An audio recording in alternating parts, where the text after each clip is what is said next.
Ooh, you didn't tell me you were a brainiac.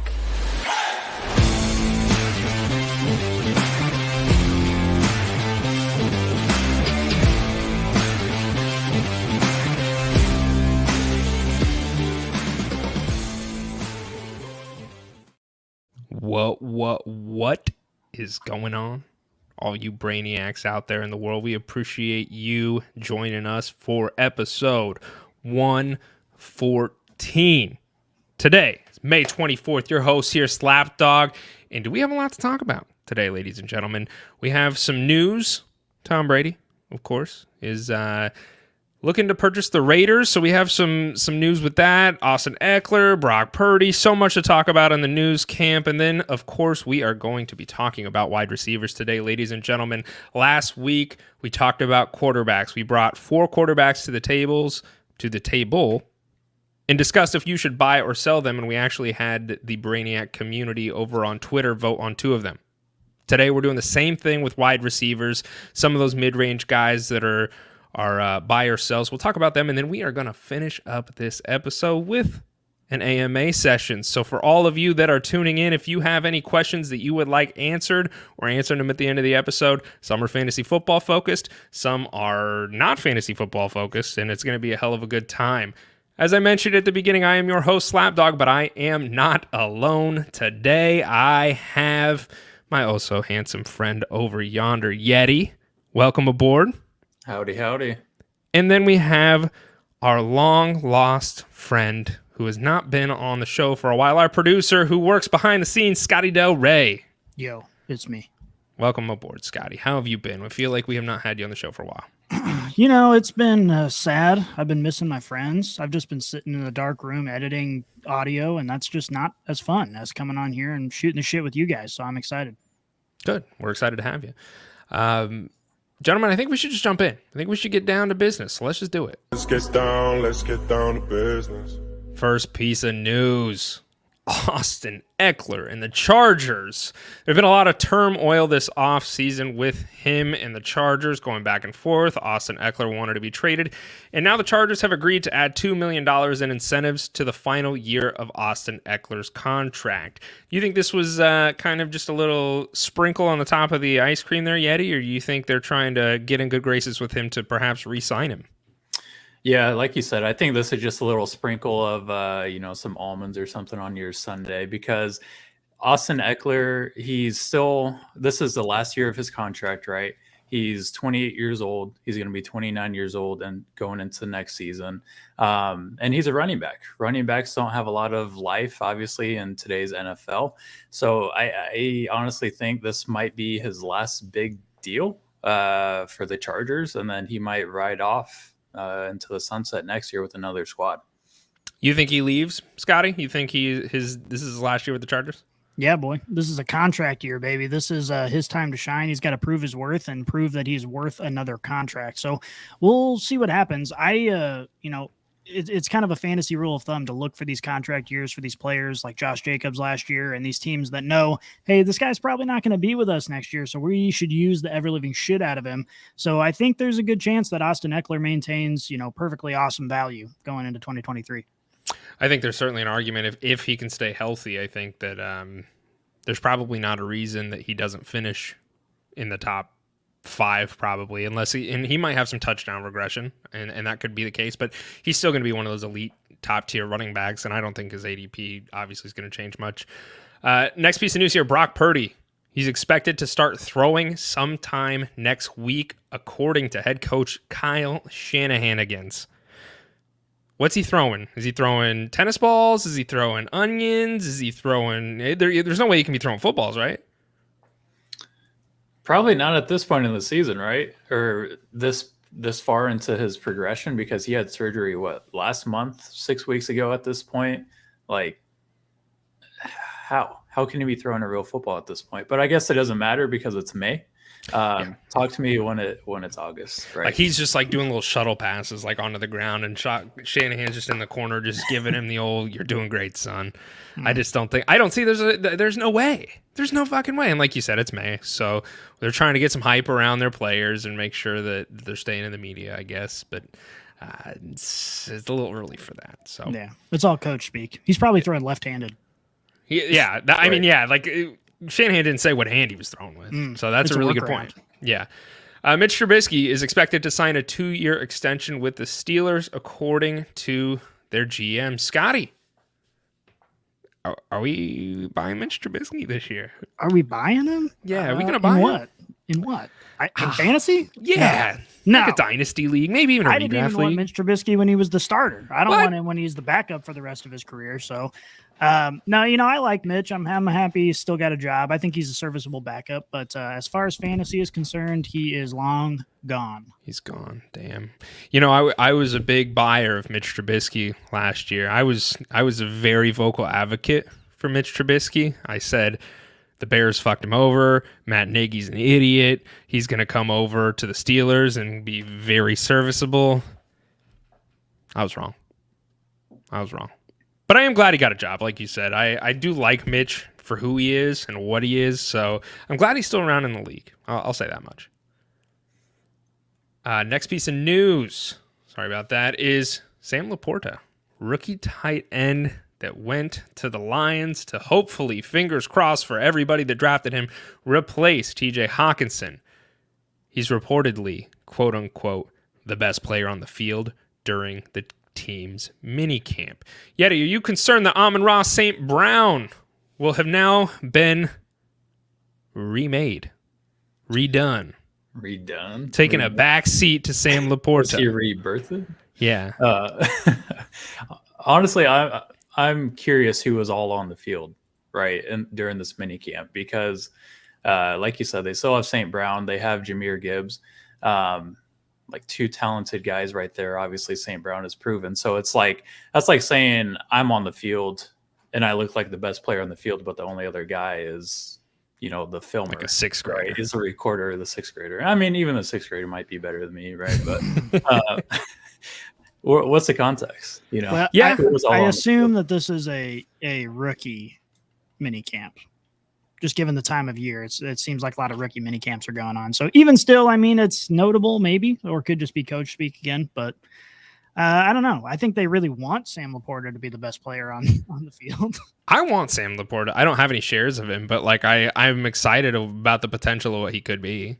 So, I mean, I guess it's good he's getting in the news, but I would like to know who's on that field as well, because I think that could significantly skew this conversation. So, Sports Illustrated, we're talking about a rookie. Sports Illustrated reports that Tank Bigsby is impressing the Jacksonville coaching staff in minicamp. Does this mean that we are going to see the end of Sir Travis Etienne? I'm kind of glad that this nugget was included, because every Friday, this is a free plug, so I'm sorry, guys. Every Friday on my personal Twitter account, I've been coming up with a topic to post, whether it's dynasty or redraft related. And this past Friday, I posted 3 guys that I think you should sell after the NFL draft. And Travis Etienne was one of those guys. I said that because if you look at last year, James Robinson and Travis Etienne, they split the first 6-7 weeks that J-Rob was there. They split carries and targets, basically 50-50. We all know Travis Etienne, he missed his official rookie year with a Liz Frank injury, which is a serious foot injury. It's an injury that can likely be re-aggravated again, when he is an explosive running back, especially. So I think the Tank Bigsby draft was more of a security blanket for the Jaguars, and that Tank Bigsby is going to have a bigger role in this offense.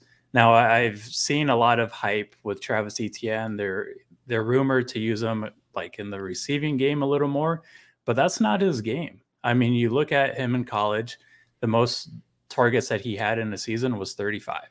Last year, he had 45 targets. And you have to remember that this offense is gaining Calvin Ridley. They didn't lose any of their wide receivers. They just added. So I'm having a hard time seeing any increase of volume for Travis Etienne. And in fact, I think Tank Bigsby is going to play a large part, or take a large portion of his fantasy production away this year. Yeah, I think I tend to agree with you. And like we've talked about previously, it's becoming more and more common for NFL teams to have a split backfield. There's no one bell cow running back. There's a few of them left, but a lot of teams are kind of transitioning into that, which makes it really, really difficult to try and predict on a weekly basis of who you should be playing for fantasies. So I agree. I think it's going to get really, really difficult. And not to mention, Travis Etienne has a gigantic forehead, and it's just tough to trust him. Have you seen? He looks like an alien. I'm sure he's a nice guy. I don't mean to dog on him, but wow, is he ugly? I'm gonna look at him. Dude, he does have a Coming in kind with of a a big hot take. forehead. No, Scotty's right. He is.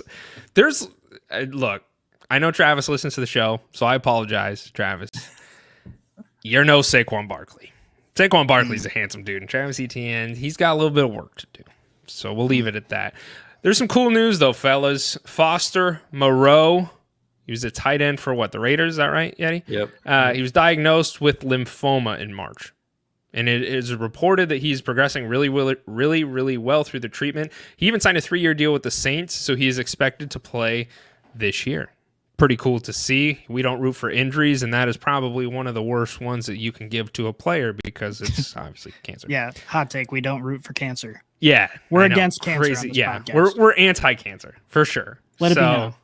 It is cool though. I mean, like that's I don't want to say it's a huge risk for the Saints, but it is could be a scary thing. He could maybe not play or whatnot. So for him to get a 3-year deal, says that they believe that he will be around for a while, and it sounds like he's progressing well. So good for him. Speaking of good for people, Lamar Jackson, he was asked today what this new offense will allow him to showcase, obviously with the addition of Zay Flowers there, and he had stated less running and more throwing. We buying that or we selling that, boys?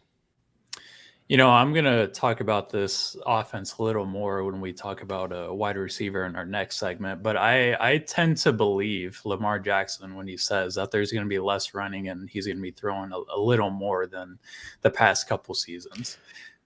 Do you think he's just saying that because he hasn't been on the field a lot, so anything is more throwing because he's been sitting on the bench?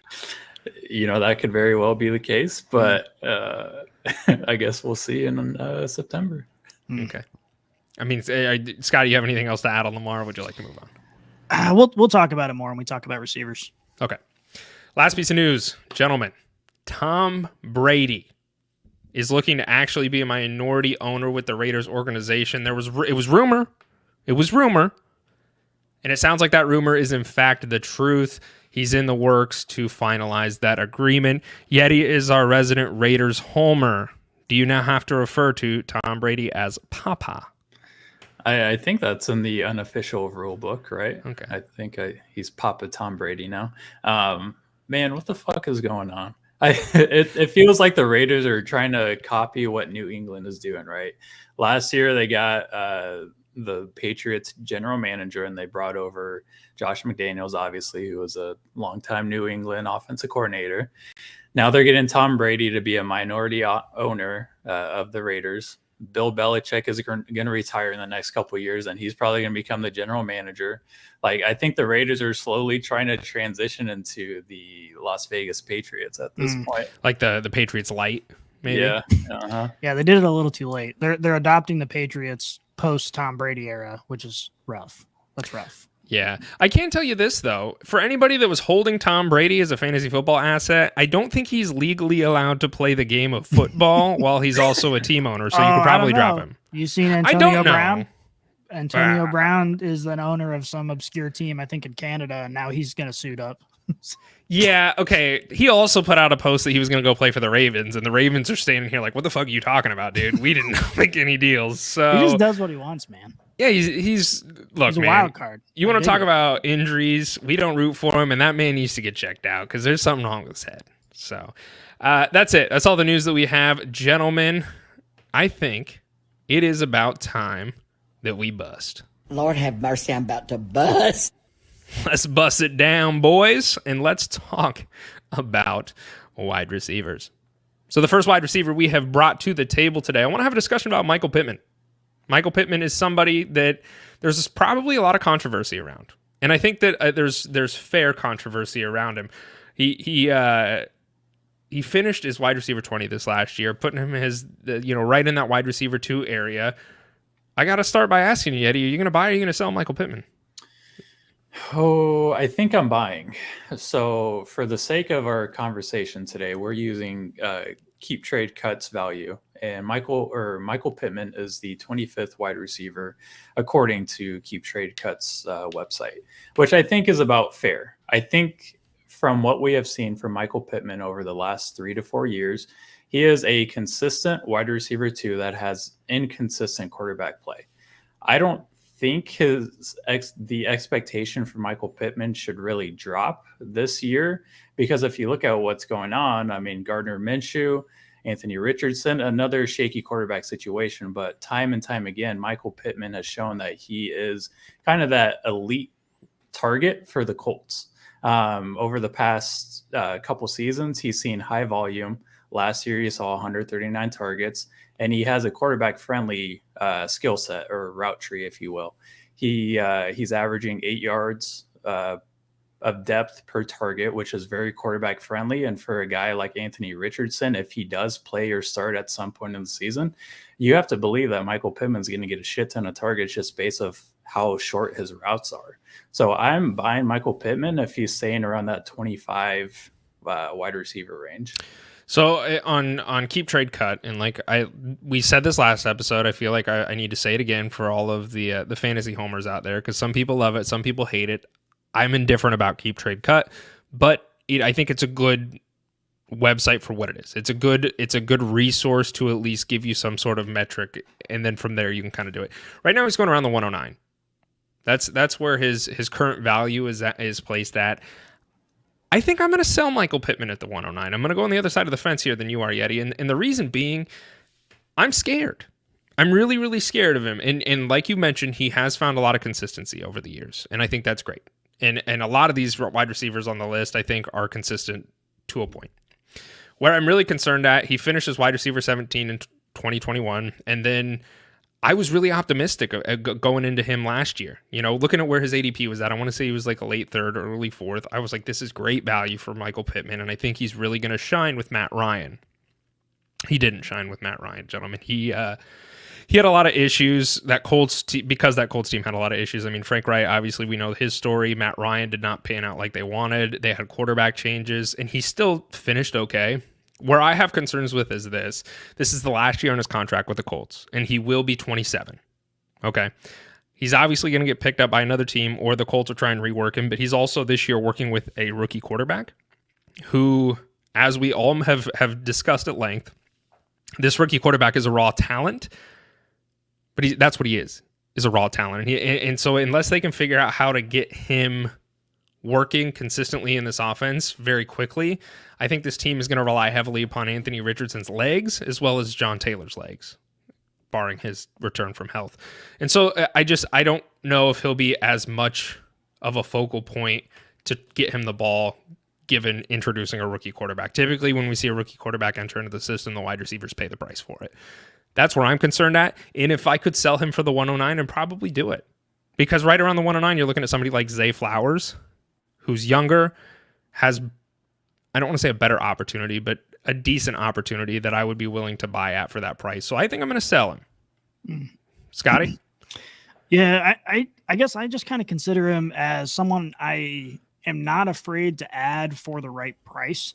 I just think we have so many years now of a consistent showcase from Michael Pittman that is underwhelming, but stable. And even, like Eddie mentioned, last year he finished, top 20 in target share. He finished top 20 in red zone targets.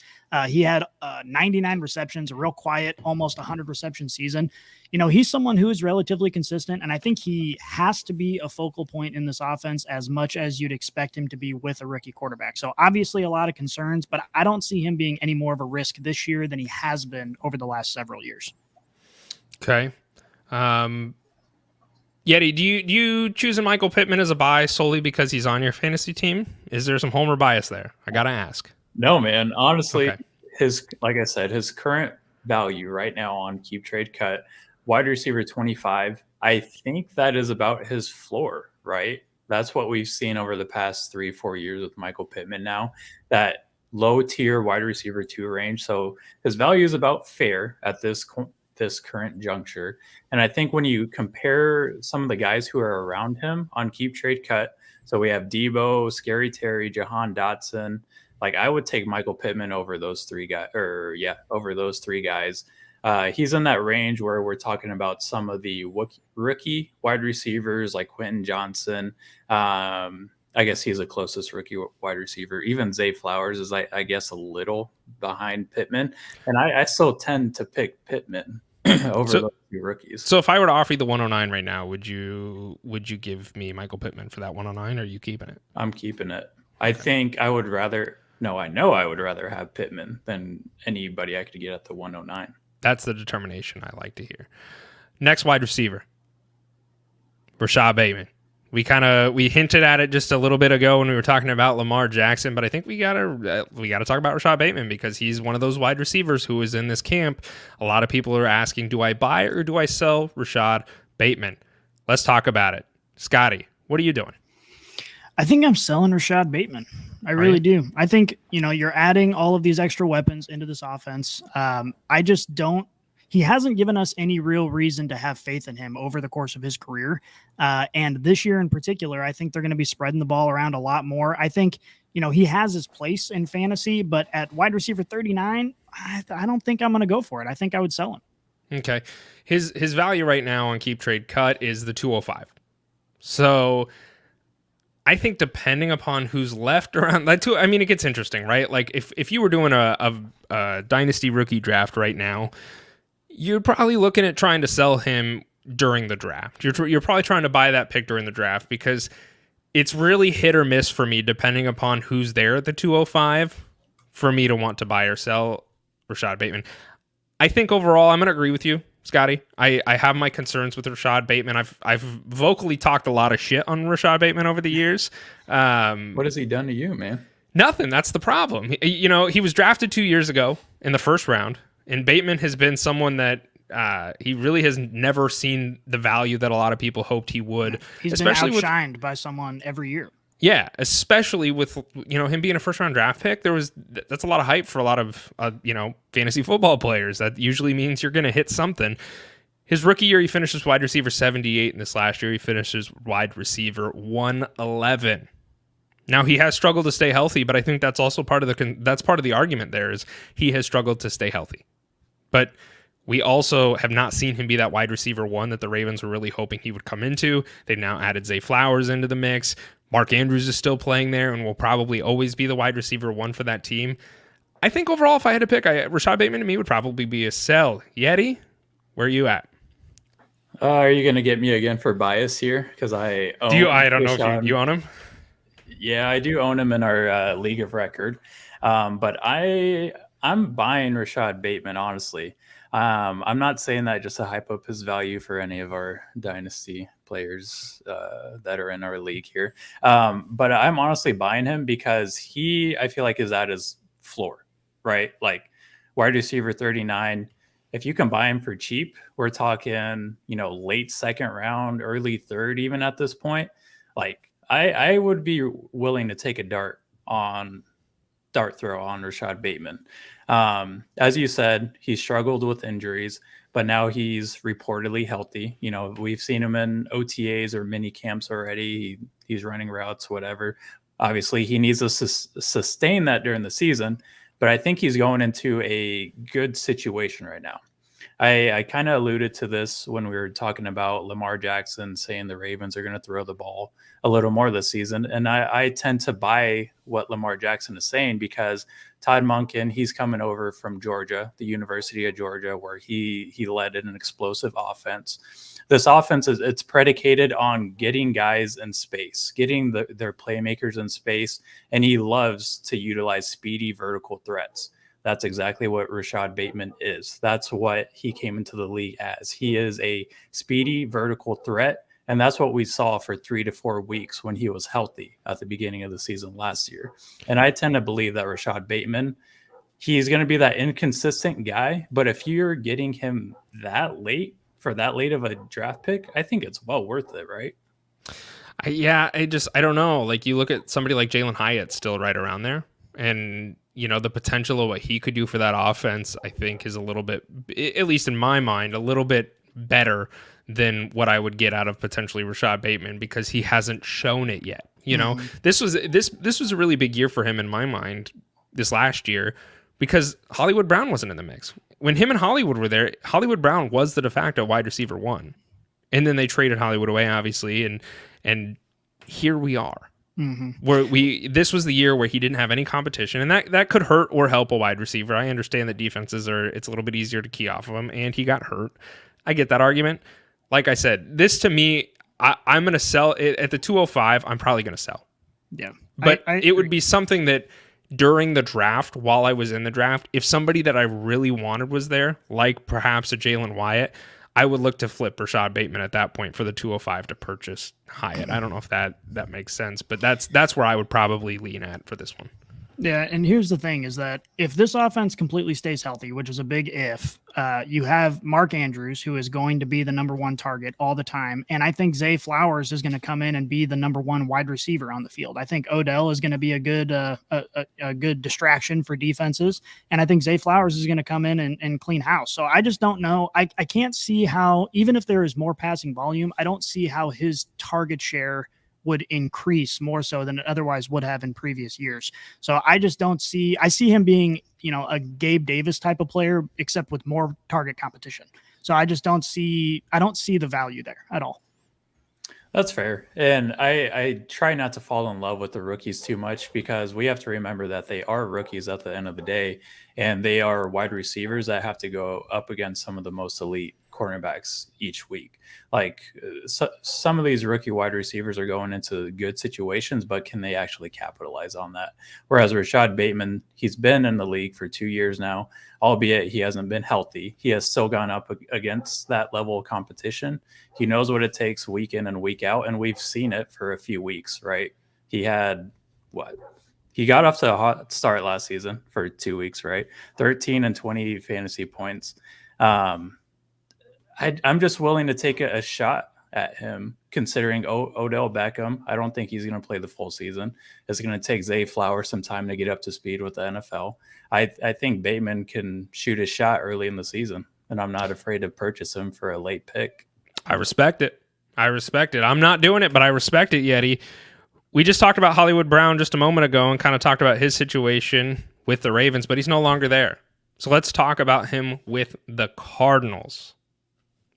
My team, baby.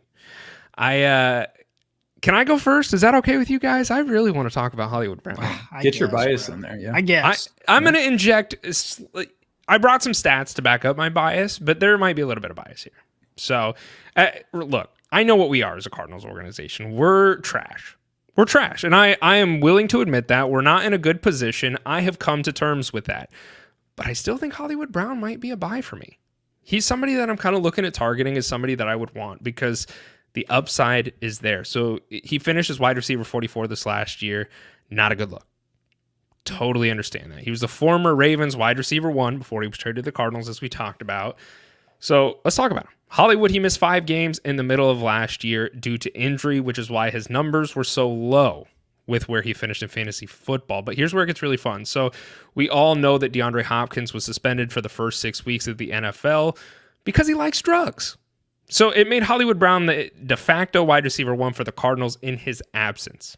Now, gentlemen, Hollywood Brown, when DeAndre Hopkins was not on the field, he finished as wide receiver 5 for the first 6 weeks of the season. So it's looking highly likely that Hopkins will probably get traded. I'm hoping he gets traded. We'll see. That's a whole conversation in and of itself, but I don't believe Hopkins will be on the roster at the end of the year, meaning that Hollywood Brown is the de facto wide receiver 1 in this team. Also, Kyler Murray's not ready. We know that. He's coming back from injury. So if we assume, there's a lot of assumption, but if we assume that Hollywood Brown stayed healthy until Kyler got hurt, and we assume that DeAndre Hopkins returned lower than his average yards per game, I still think that Hollywood was in contention for wide receiver 1 through week 14. So I'm buying him, fellas. Mm-hmm. And I don't know how you feel, but Hollywood Brown, he is somebody that I think is not incredibly expensive. I did not look his keep trade cut up, so I will do that while you talk, Yeti. But I think he's there for me. Keep Trade Cut has him as the wide receiver 36 right now. Damn. Yeah. But we're talking dynasty too. Yep. And I think that he's lower for some reasons, not due to his own health, but maybe his quarterbacks. Yeah, I think people are probably holding off Hollywood Brown because of how he ended the season, right? We saw how he looked with D-Hop in there and then Kyler going down. So that, I mean, overall, that offense kind of went downhill really quick. But to get back to Hollywood, I think I'm selling him at his current price, and I'm selling him for all the reasons you just listed. I'm going to sell him to somebody who is buying that D-Hop is gone and that Hollywood's going to turn into the wide receiver 1 into that offense. Because I think it's important to note that the Arizona offense is going from an air raid approach under Cliff Kingsbury to a first-time play caller, a guy who is coming from Minnesota, and he had experience with Cleveland too. He hasn't officially played calls before, so this is his first go-around, and I'm just very leery of how he's going to do, especially with Kyler Murray coming off injury. Nobody knows what that's going to look like, right? And Hollywood also is in the last year of his contract, so he might not be with Arizona for that much longer. So if I can sell him to somebody who is willing to buy that he's going to be a wide receiver 1 after D-Hop leaves, then great. He's going for the 111, by the way. Yeah, I would the 111 gladly sell him. Leagues. Yeah. So maybe a 201 in 10-team formats. The 110, 201 area is probably in a 10-team league kind of where you're looking. Yeah, I think I'd buy him for that. Mm-hmm. Because even if he leaves, I think he still has talent. That's he's still more talented. I look at it like this. Like the 110 in our league, Dalton Kincaid went there. Now, whether that's the right move or not, you could argue that. And then you had Jonathan Mingo at the 201. I think I'd rather have Hollywood for the potential of like you mentioned, the same thing with Bateman. Like he's already proven himself. He was great with the Ravens. He was great when he was healthy and the Cardinals had a quarterback, and then all that kind of fell apart. I think I'd buy him for that talent at that. Like if he was there at the 201 and somebody was like, "Hey, you want Hollywood Brown for the 201 pick?" I think I'd probably take that. But that's me. I don't know how you feel, Scotty. No, I agree with you 100%. I think if you are a contending team, he is worth the investment. And the reason for that is because I think it is an assumption, but I think it's a safe assumption that DeAndre Hopkins is not going to be on this team. And like you said, during the weeks when DeAndre Hopkins was off the field, he finishes the wide receiver 5, but not only that, he scored 3 times in those 6 weeks and had nearly 500 yards of receiving. I mean, he was elite during that time. So to me, it's just, he's worth the dart throw because you're going to get him and hopefully a healthy Kyler Murray back as the wide receiver 1 right when you're going to be going into fantasy playoffs. And he is going to be that sneaky play that you can add to your starting lineup to be that extra juice you need to make it to the championship. So I think he's, it's a risk, but I think he's worth the risk just given the upside that could potentially be there. And not to mention, yeah, the Cardinals are in rough shape, but that only means that they're going to have to try and score a shitload of points. So the new play caller can decide that he wants to run the ball and not run an air raid offense all he wants to until they're down by 30 in the fourth quarter, and then they only whoa. So I just down by 26. Be generous. Okay, down by 23, we'll call it. Okay, either way, they're going to have to score some points, and they're going to have to do it fast. And I think the path to do that is through Hollywood Brown. Yeti, this is your last chance. Are you still selling? I'm still selling, boys. Are we going to agree on anybody in this list today? I was just starting to wonder that myself. All right, well, let's see if we agree on this one. DJ Moore, wide receiver, formerly for the Panthers, traded to the Bears this offseason.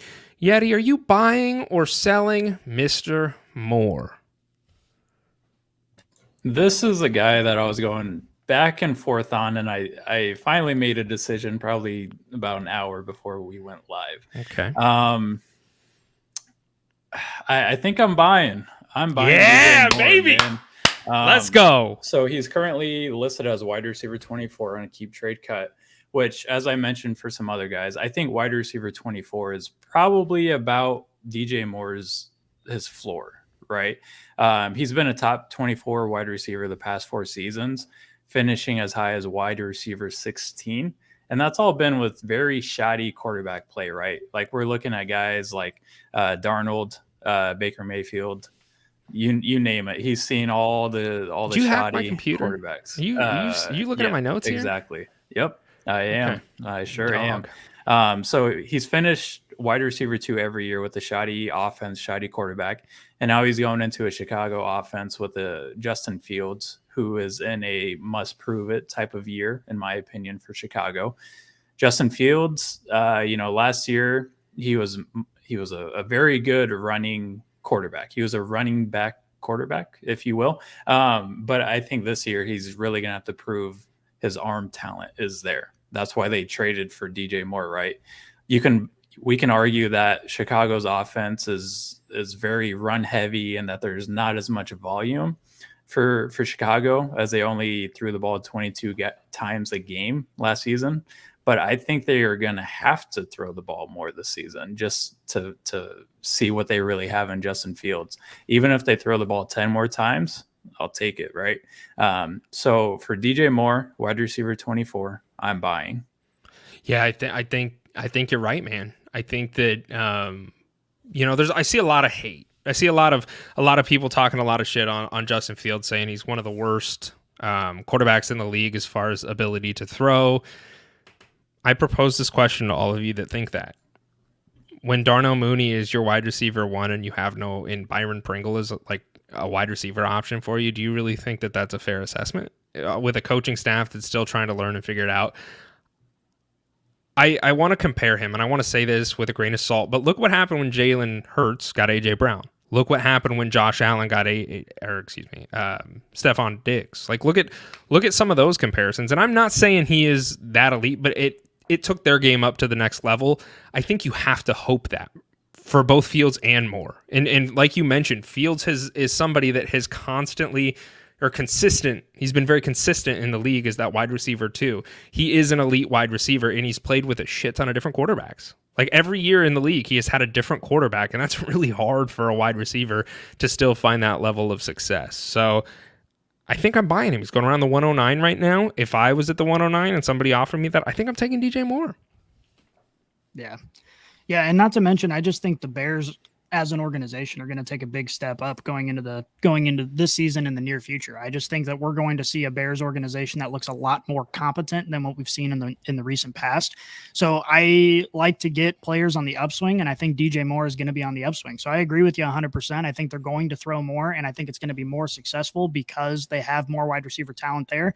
An organization that's on the up and up, I'm buying. All right, guys, we finally agreed on one. Congratulations. Let's take a quick commercial break. Eat like a king who's on a budget. 3 tasty options, fries, drink, and nuggets, all for $5. Wait, that can't be right. Just confirm that that's the real price. BK, have it your way. I'm really glad that we got to do that. Let's talk about our next wide receiver, Mr. Jerry Jeudy, the old Jer Bear. This was one of the. This was the breadwinner of our Twitter poll. It was a very clear winner at number 1. A lot of people want to hear us talk about Jerry Jeudy. Is Jerry Jeudy a buy or is Jerry Jeudy a sell? Scotty, we'll start with you. I was really hoping you'd start with Yeti. Do you want me to go? I can go first. Yeah, you go first. Or Slaps? Yeah, you go first. Okay. I think this is a big year for Jerry Jeudy, guys. I really do. I think this is an important year for Jerry Jeudy. I'm not saying a big year is, I think he's going to yield big dividends for you for fantasy football, but I think this is a big year for Jeudy's career. He's still on his rookie deal. He will be on contract with the Broncos until the end of 2024 unless he is traded. He's kind of like DJ Moore in a lot of ways for me. That's kind of like what I look at him as. He's had different quarterbacks, just like DJ Moore. Obviously, he's a little bit younger. He's had some coaching changes, and he's been either boom or bust, especially this last season. But there is some optimism here. So obviously, the Broncos, they got head coach Sean Payton. We look at Jerry Jeudy's career. In 2021, he finishes wide receiver 45. In 2020, he had 856 yards. In 2021, he had 467 yards. He actually had a career season for his yards this year with 972. So, and you look at that offense and you're like, they had any receivers even get close to 1,000 yards? You didn't feel it, but he still almost got there. That's a measure in fantasy football that we kind of like to see, is if they can break that 1,000 yards, they're typically going to be usable for fantasy football, and he almost was there. He was almost there. It's clear that Jerry Jeudy is the wide receiver 1 in this offense, and I really do believe that Sean Payton is going to he's going to point this team in the right direction here. So he's another wide receiver that's going around that 109, 110 mark. Jerry Jeudy's young. I think that he's still going to get it done. I think this team's going to take a step in the right direction. I think I'm going to buy him, fellas. Yeah, Yeti made a shameless plug earlier, so I'm going to also make a shameless plug. Take a look at our website. Probably the beginning of next week, we're putting out an article going over some of the quarterbacks in which I discuss Russell Wilson in particular. I think that this Broncos team is another team that's going to be on the up and up, partly because it's hard to imagine them being worse, but also with the addition of a competent coaching staff. Russell Wilson, he spent his career in one single place. He got moved to a new place for the first time in his career, had to operate under Nathaniel Hackett. There are a lot of things going against him. And I think that this year you're going to see him take a big step toward his old self. I mean, if you eliminate last year with Russell Wilson, because you say, okay, well, there were a bunch of factors that we couldn't control, whatever it is, what it is. He's only had one bad season in his entire career. He's finished as a top 10 quarterback every other year outside of that. And so if he can even get close to what he used to be able to do, I think you're going to see Jerry Jeudy take a big step forward and have another career season. And the other thing is, going into last year, even when we all thought the Broncos were going to be a pretty elite team, there was a question about Courtland Sutton. Who's the wide receiver 1 in this offense? Who is going to be Russell Wilson's favorite? Last year, if anything, definitively proved that Jerry Jeudy is the guy. I was wrong about that. Hats off to you, Slapdog. We argued about that a lot, and you are 100% correct. Jerry Jeudy is the guy, and he is, I think, going to take another step forward and be a perfectly usable option for you.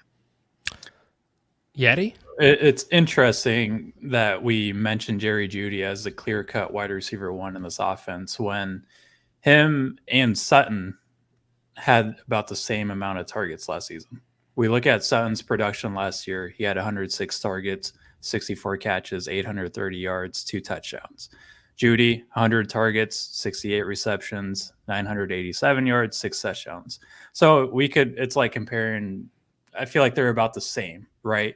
And it's worth noting that they both did miss time with a couple of different injuries. They both missed 2 games, right? Did you want to say apples to apples? Yeah. So which one's the Granny Smith and which one's that Golden Crisp?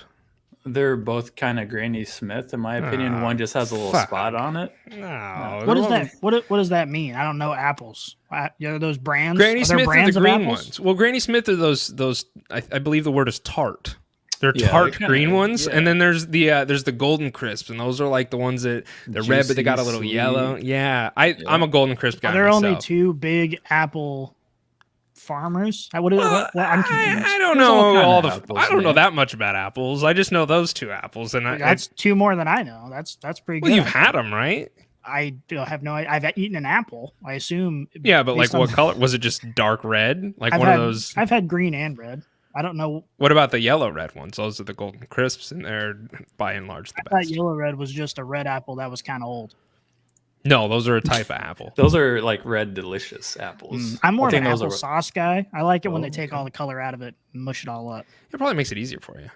Yeah, it's like a mama bird kind of situation. You don't even have to chew. You just suck it down. Freak. You're gross. I was confused. All right. Anyway, Yeti, sorry for derailing that. Jerry Jeudy, he's an apple, and so is Courtland Sutton, and they're both apples. Yeah, man. I guess it kind of just depends on how you think Sean Payton's going to affect this offense, because last year Jeudy was equal to Sutton, in my opinion.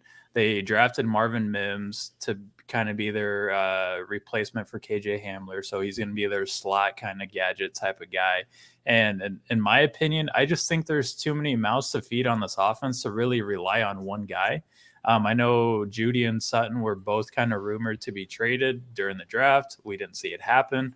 We haven't seen anything happen thus far in the offseason. So if they both remain on the roster at this point, it is hard for me to really trust Jeudy. And if he's going as a wide receiver 22 on keep trade cut, I'm selling him for whatever I can get. Let me ask you, last year, half PPR, he averaged 11.4 fantasy points per game. Do you think that he's capable of exceeding that this season? You think he's going to take a step in the right direction? I wouldn't be surprised if he saw less per game, honestly. Really? Just like I said, based off in my opinion, I think there is too many mouths to feed in this offense. And if Sean Payton is smart, he's going to get the running backs engaged a lot more in this offense, especially their tight end, Greg Dulcich, who they drafted last year. I think those two guys are going to be highly involved in this offense because we saw Russell Wilson's arm last year, and it wasn't great, right? He's got to get those easy, low throws, play action plays, and that kind of eliminates Judy a little bit.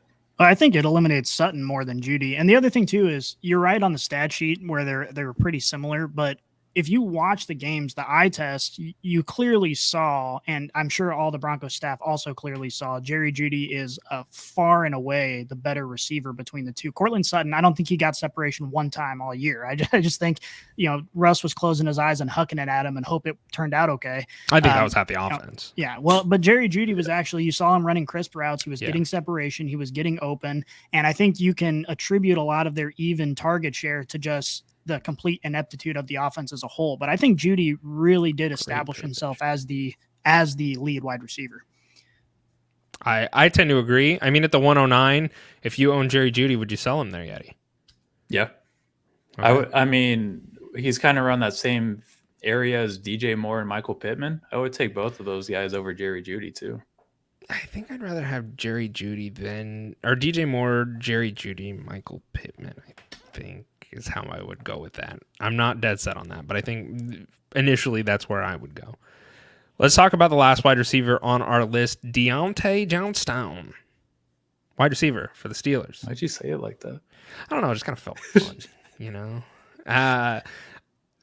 He's going around the 112 in 12-team leagues. I don't know how I feel. I mean, I do know how I feel, but I don't want to go first. So we'll start with Scotty. It's too late. What do you mean it's too late? You didn't put your hand in your nose fast enough. You're the chosen one. Yeah, I don't know. I don't know. I don't know how I feel about this entire offense. Honestly, I'm real lukewarm on almost literally everybody. So I don't know. I'd like to challenge You're just Yeti. chilling in the kiddie pool. Yeah, I'd like to piss all over you. Yeah, piss warm, as they say. Freak. You're a freak. I'd like to challenge Yeti to sway me on this one. AKA, he has no idea. Correct. That is. Yes. Yeah. I know what I'm doing. I know what I'm doing too. I know damn well what I'm doing. And all right, you want to say it at the same time? You just want to do like rock, paper, scissors, shoot, but we'll say what if we're going to buy or sell? Sure. Okay. On shoot. All right. Rock, paper, scissors, shoot. Buy. I'm buying. All right. That worked out well. Yeah. Okay. We're both buying. I wonder if we have the same reason. I don't know if it worked out well. I think it wasn't the best. I'm just going to be honest. I don't want to lie to our listeners and say we really killed that right there because I don't think we did. But I think it was serviceable. We could definitely practice it, but I think we did well. Yeah, for the first time live, that's a lot of pressure. Yeah, I did get nervous. I think it's fine. But yeah, I'm buying Deontay Johnson. Deontay Johnstown. Yep. Nice. So last year he finished as a wide receiver 30. Not great. Current value, wide receiver 35. But we look again towards last year, right? 26% target share in that offense. Kenny Pickett was a rookie last year. I think we see this offense kind of take a step forward this year. It's kind of not the same exact situation as Denver, but I think this offense is going to look a lot better this year than it did last year because Kenny Pickett, he's going to have a year under his belt. And last year, he targeted Deontay Johnson quite a bit, 140 targets to be exact. And that is 3 years in a row now that Deontay Johnson has seen 140 targets. So obviously the volume is there for Deontay Johnson. And it's important to note that more than half of his targets are coming less than 10 yards off of the line of scrimmage, which is very quarterback friendly, especially for a young guy like Kenny Pickett. If he's going to continue to see this volume, I'm going to buy him and serve him or put him in my flex position.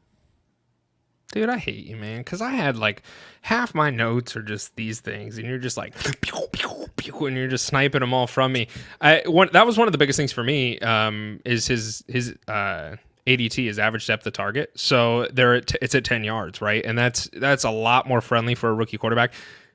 George Pickens, his is 15.6, so it's almost 16 yards. That's much more difficult for a rookie quarterback to try and make a throw like that. He's running friendlier routes. He's running easier routes for his quarterback, and that's a really big. That's pretty big for me. He scored 0 touchdowns on 147 targets and 18 red zone targets. That's a freaking anomaly. That doesn't happen, right? So I think the progression for touchdowns will certainly be there this year. George Pickens is going over Johnson right now, which is just crazy to me. Look at like when you actually start digging into the stats, kind of like we are right now, like people would prefer George Pickens, but Deontay Johnson, I think, is very clearly the better own between those two wide receivers. You want to look at it like this. Freiermuth, their tight end, he saw more targets than George Pickens did, right? And we expect Kenny Pickett to take a step forward in his ability as a quarterback, so I understand that. But I think Deontay Johnson, he's very clearly the wide receiver 1 in this team, and he's going, like I said, right around that 112. So for an early second-round pick, yeah, I think I would be buying Deontay Johnson. Yeah, that's the touchdown regression point is really enticing. When you talk about the number of targets he gets, in particular the number of red zone targets and 0 touchdowns, that is a big indicator of someone you should buy. So I like that a lot. Okay, so you're back in. I'm on board. Okay. All right. For all of you guys who are watching us over on Twitter, I highly recommend you get your booty on over to YouTube because we're going to do an AMA session here. We already have a couple questions, but if you guys have any questions you would love for us to answer, go submit them over on YouTube over at the comment section, and we will answer it live. Any question you got, we'll answer it, unless it's really bad, but we'll probably answer it. So let's get down to mail. Here's the mail, it never fails. It makes me want to wag my tail. When it comes, I want to wail.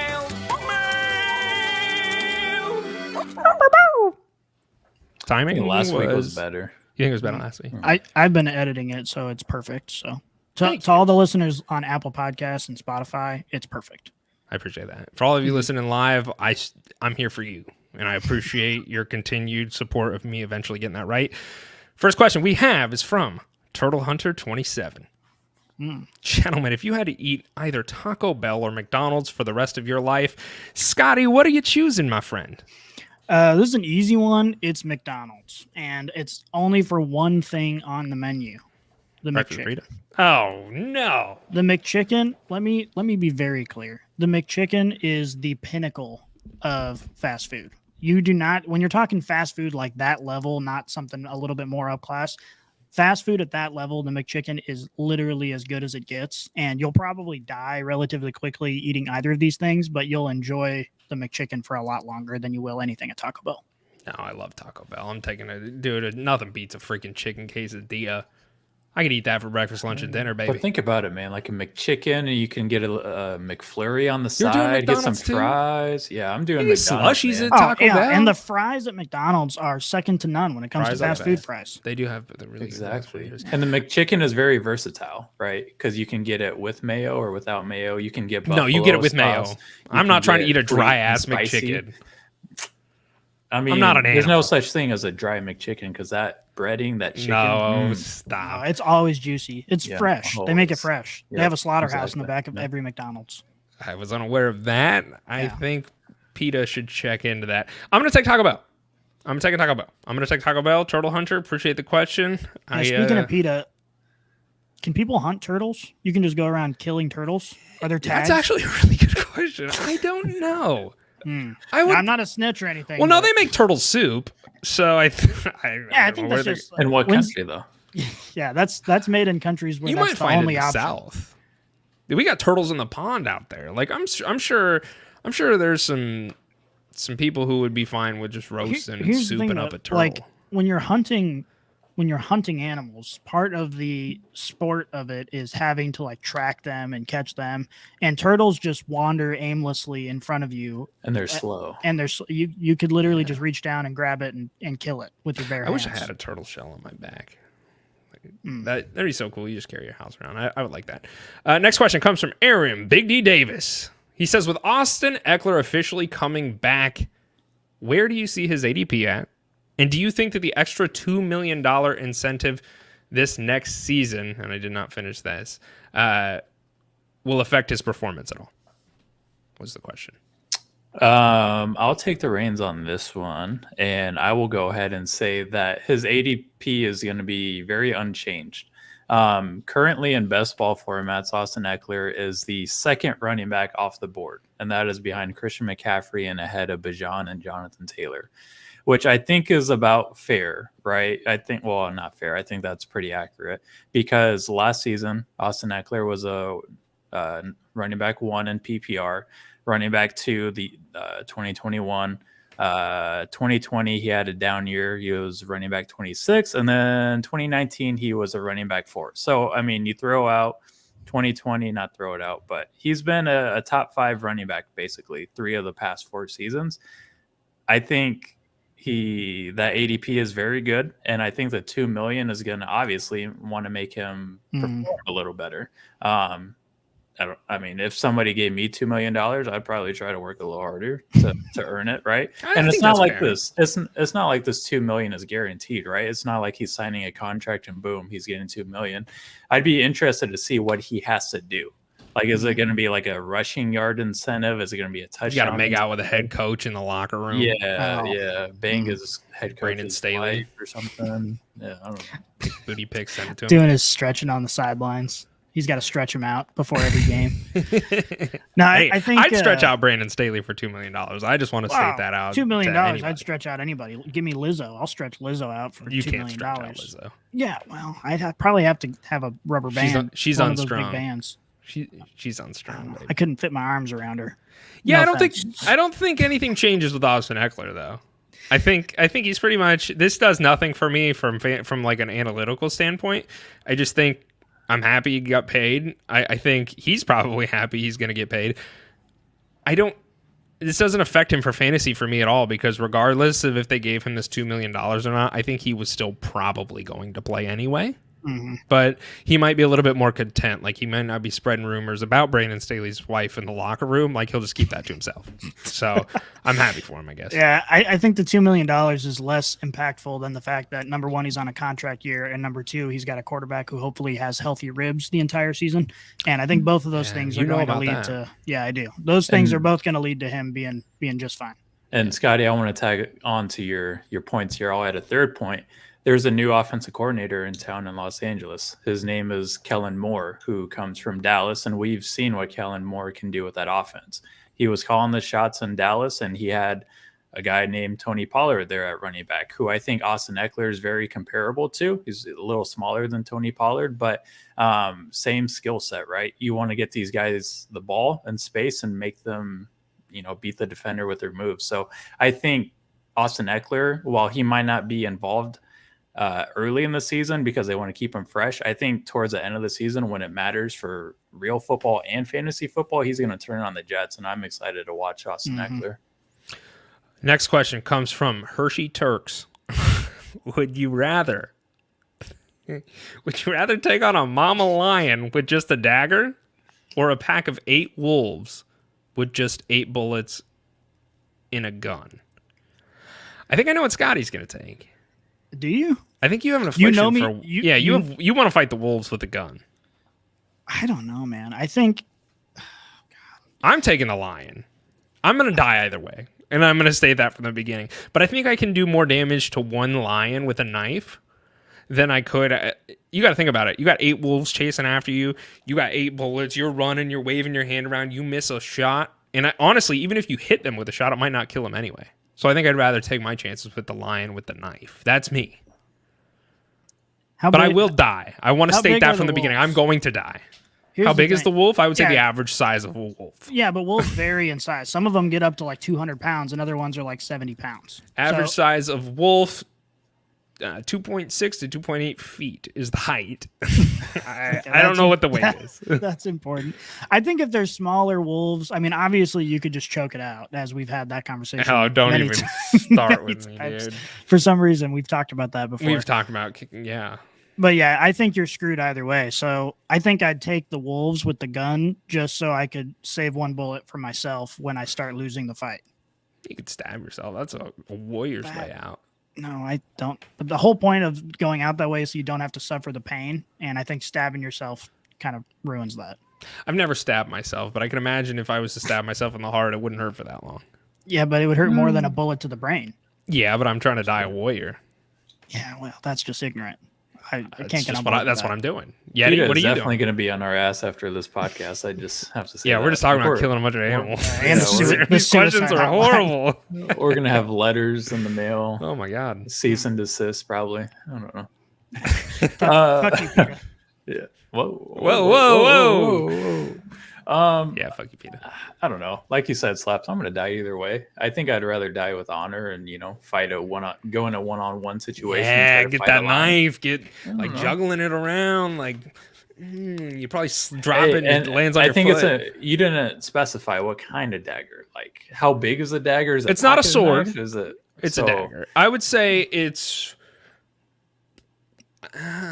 like maybe like a ruler size. Like 6 inches? Like a ruler size. A ruler's 12 inches. 12 inches? Yeah, Yeah, about the it's a size foot. of one ruler. No, we'll say half a ruler. Tell me when to stop. 6 tell me when to inches. stop. We'll say 6 inches. 6 inches. Okay. 6 Wait, inches. 6 inches? It's not the only thing. 6 inches. Zach Wilson doesn't know what 6 inches is. No, I don't either. Okay. Spare Amphibian 5575. He asks us, who wins this trade in a one quarterback league? Jalen Hurts and Kadarius Toney, or Rashad Penny, Jared Goff, Tyreek Hill, a 2024 first and a 2025 second. I'm just gonna say it. I think the pick side wins this. I think.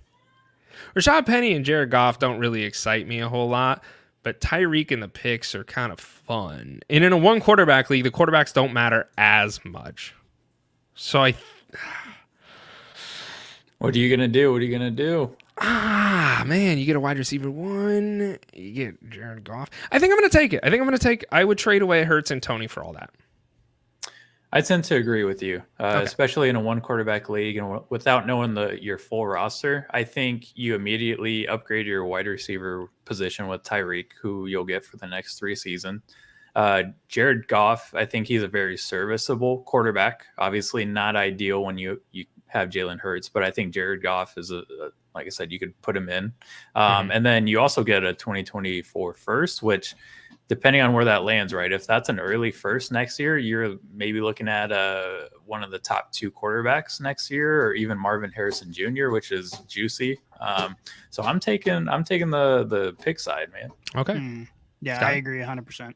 Okay. I think you're trading away Jalen Hurts' 20 points a game and getting Jared Goff 16 points a game and Tyreek Hill's 20 points a game. So that seems like even just considering this year, I think you're on the better side of that.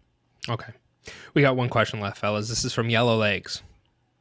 And they say we have one or two choices. Permanently have foam fingers on each of our hands, or permanently wear stilts. Scotty. Can I take the gun again? Nope, there's no guns. It's stilts or foam fingers. And that's it. I'm just trying to find a way to kill myself with this question. The stilts probably better. Stilts is probably a better option, but I I think, suppose I could just jump off a building either way. yeah, But I'm a little higher with the stilts. That's true. You maximize impact. And imagine this: if I land it, I'll be an internet sensation forever. I think regardless, you might be able to get some internet clout with either of these diseases. How tall are the stilts? Oh, I didn't really think about that. You're asking some really good questions here. I wish I could ask Yellow Legs. Yeah, I don't like being the judge for this because Like, I what's the also have to average answer the question. length of stilts. See, it's the same thing when I look at the average length of a wolf. That's I'll important look it up. information. to I'll- have. Height of stilts. 'Cause I can't make an accurate decision without Anywhere this from information. 18 to 30 inches high. Shit. So you're talking anywhere from 1.5 feet to like, what is that? So like could almost you 3 feet? Could you drive a car with an extra 18 inches under Oh your feet? yeah, dude. There's basketball players that are still taller than that, and they're I driving was, cars. I was thinking. So I'm a 5'10" male. Like Shaq is you still give driving. me 18-inch stilts. I'm probably like 7'6", which is like Yao Ming status, I guess. And I think he was, able to drive a car. Plus, if you're always So- wearing that, you probably will get, like I said, you'll get some internet cloud out of it. I think. And you get used to it after a while, right? Once you figure out the balancing act. I've never been on stilts, so I can't comment. But I'll say, yeah, it's probably fair. I've had a lot of concussions. Imagine how bad those concussions could be if I'm falling from an extra 18 inches. Yeah. So you're taking the foam fingers. No, I'm going to take the stilts. I need to use my hands for life. Yeah. Oh, Yeah. I wonder if we could pick what teams. Like, could we just have like whatever? Like, could we choose the foam fingers? Just have middle fingers up the whole time. It's your favorite Yeah. WNBA team. Oh, I'm taking stilts. I'm gonna take stilts. I'm probably taking stilts anyway. You need your hands for a lot of stuff. And just, can you imagine walking around with foam fingers for the rest of your life? Imagine you'd never be able to eat chicken wings again. No, I think you can still eat chicken wings. That's one thing How? I think. They you just be hard. Yeah, just be harder, and you get them really messy. But I think you can still eat chicken wings. There were other things, like chicken wings were not the first thing that went to my mind when I was like, I got to wear foam fingers forever. It was like Typing. Yeah, typing, driving a car, writing, texting. Well, you can voice to text. I think there's a way around that. But I think height, I've always wanted to be taller. So I think that it's just a natural progression for me that I'll just wear stilts for the rest of my life. I guess I would say a natural duck progression. under every door. Yeah, I'm fine with that. You couldn't open. Well, you can reach a door lot if you more had foam shit. fingers. Could you That's even, true. With an extra 18 inches, I don't think I could stand up in my basement. I'd never be able to come downstairs again. No, you just get a bigger house with like bigger basement. But I don't know how I'm going to make more money when I can't use my hands. It's tough. Yeah, Scotty, I don't know how I can help you any more than I'm just going to take the stilts. situation is presented. Okay, well, you're just going to take stilts. Yeti, you're taking stilts, and I'm taking stilts. Yeah, man. Okay.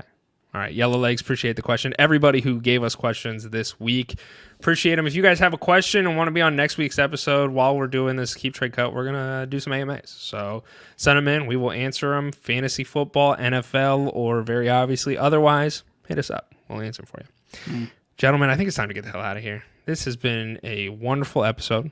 I appreciate both of your shining faces coming on today and gracing us with your intelligence and presence and helping answer some dumb conversations with questions that we got. So, good job.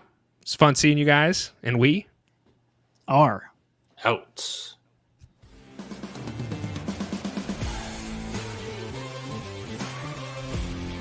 If you enjoyed this episode, make sure you tune into our new releases every week on your favorite podcast app. Follow us on Twitter, Instagram, and Facebook, and check out leatherbrains.com for all of your fantasy football needs. And remember, Brainiacs, a championship should be more than a fantasy.